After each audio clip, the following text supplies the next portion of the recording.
This is the bendy, bouncy bones experiment. Well, bones aren't normally bendy and bouncy in the way I'm thinking right now, but let's have a look what I mean. What you're going to need is a chicken bone, okay? So this is from a chicken, surprisingly, being a chicken bone. And I need you to clear it right off, okay? So once you've eaten the meat, if you're a meat eater, and if you're not, get someone else to do it for you. Strip the bone right down and clear it right off, okay? So this is just a clear bone.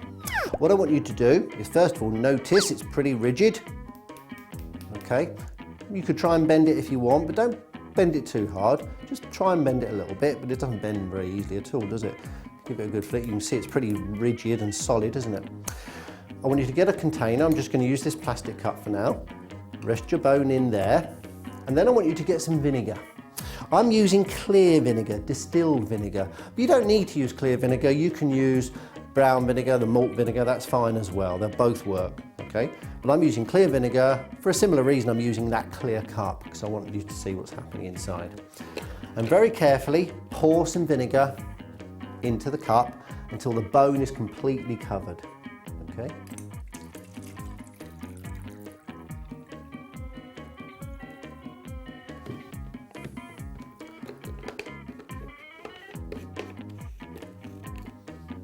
Now this is one you're going to have to leave for a few days. So this is an extended experiment. It'll take possibly 3 or 4 days, but what I suggest you do is after maybe a day, have a look, then 2 days, 3 days.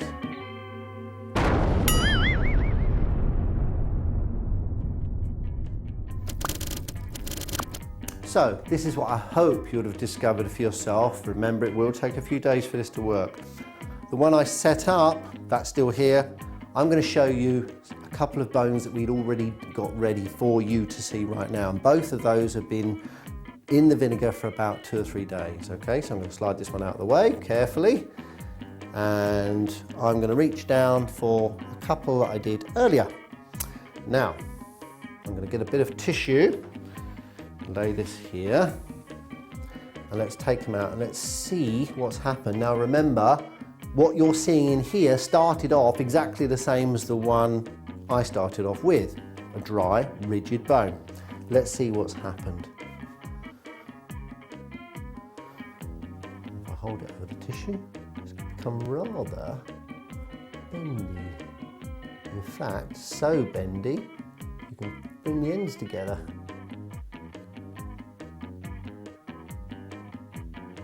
And look at the ends, very squidgy.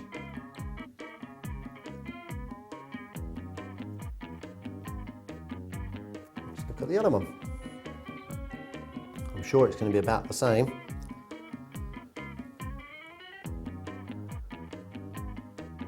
Pretty bendy, I think you'll agree. I'm rather glad my bones don't do this. So that's been in the vinegar for about 3 days. Okay, and again, very bendy. Still a bit of meat on this one. And again, the ends. So, they've got a bit bendy, haven't they? Let's see, where's the bouncy bit come from? Well, if they are bendy and squidgy, let's see what happens if we try and bounce one.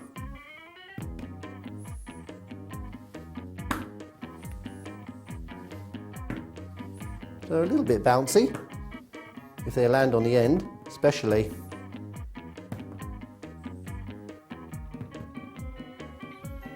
So there we have the bendy, bouncy bones.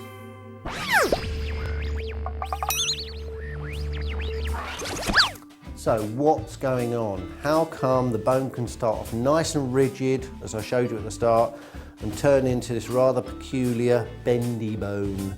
Well, your bones, to make them rigid and strong, inside of the bone, right the way through the structure of the bone, you've got calcium in there. Calcium, you probably remember this.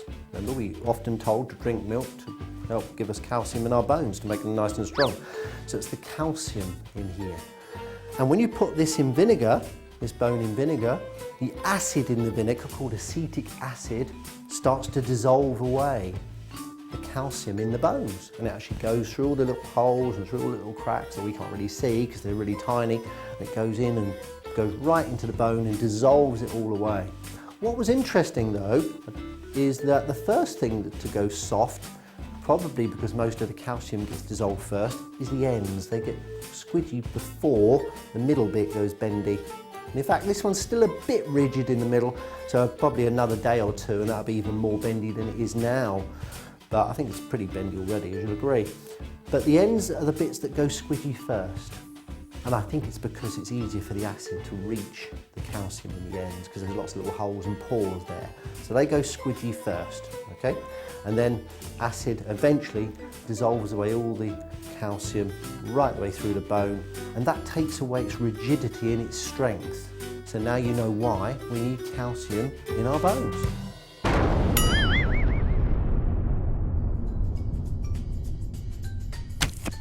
So what other things could you change and vary to see what would happen? Well, sticking with what we've already got here, one thing you might try is changing the vinegar after every day or two. That's the first thing, particularly if this takes 3 or 4 days, as this one has. And by the way, these were rather bendy, even only after a couple of days. I just left them a bit more so that the bit in the middle gets a chance to get more bendy still. Because remember what I said earlier, the ends go squidgy first. They'll go squidgy after a day or so. So if you change the vinegar after every day or so, it'll make it fresh again. Because as it's reacting with the calcium, the vinegar is getting less acidic.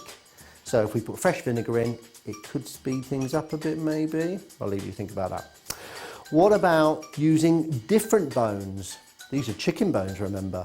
What about using other types of bones you might be able to get from your food? I don't recommend human bones, that could be a bit of a problem getting those. But other bones you could think of. What about trying vinegar which is a different temperature? Now, of course, you've got a slight problem here because how you're going to keep it warm if you choose to use warm vinegar. There are ways, I'll leave you to think about that. And the same with cold vinegar. I think it's going to be quite easy to keep the vinegar cold. I'll leave you to think about how that would be. But how about that? Try it with cold vinegar and hot vinegar. What difference would that make? I'll give you a clue. Remember, this is a chemical reaction, and chemical reactions are affected by temperature. That's all I'm going to say. But I'm sure you can think of a few other things.